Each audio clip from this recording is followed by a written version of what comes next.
Well, Martin Koehring is Europe editor at the Economist Intelligence Unit. He says getting the bailout plan agreed is essential. The story is repeating itself, really. It's all about delays. I mean, delays have been ongoing for the last 2 weeks, and the key here is that decisions are made quickly because the markets are very unclear and uncertain what's happening. There is on the 20th of March, Greece has to repay about 14.5 billion euros, and they need this bailout of 130 billion. Otherwise, there's the specter of default. And also there are the private investors, banks that have invested in Greek bonds, and they're very anxious that a solution will be found very quickly. And they are already expecting to lose 50% of the value of their bonds. And if this is not, if this bailout is not agreed quickly, they'll be very anxious about a disorderly default. And disorderly default means the whole European banking sector will be in danger. Now, Martin, it's taken so long for Greek politicians to reach this austerity deal. We had deadline after deadline after deadline. We were told weeks ago that it was imminent. They've finally come to an agreement. Do you think Eurozone ministers can really afford to tell them that they need to go back to the negotiating table? No, they can't, because the thing is that Greece has already cut its budget deficit very sharply. I mean, it has come down about 5 percentage points or so in the last year. I mean, that's a major cut.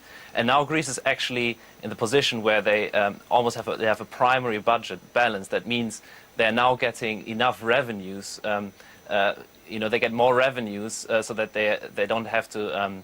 They have enough money to repay their debts in future. So the thing is that the key here is that the European leaders now give Greece some opportunity to now get growth going in the country. It's not all about repaying instead. That is already happening, and the deficit has already come down tremendously. So now it's about finding ways to strengthen Greek exports for the future, because Greece has to export itself out of the crisis. Ireland is already doing that.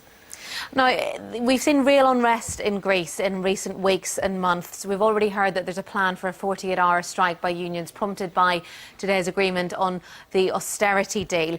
I mean, if the Greek government can persuade Eurozone ministers to accept this deal, do you think they can also persuade their people to accept it? That's a very tricky issue, because unemployment in Greece is now around 21%, and youth unemployment 50%.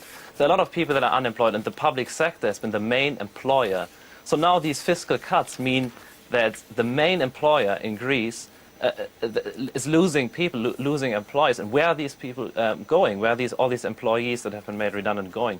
There are no companies. Shops are closing. So it's all about reinvigorating the Greek economy, and there has to be more focus on who is employing these people, on growing businesses, and this has to be export-led. So there needs to be more focus on some industries that can actually employ people. Otherwise, there will be a revolution, basically, a social explosion that is already happening in Greece because of this unemployment and pension cuts and so on. The focus has to shift to more growth measures in Greece.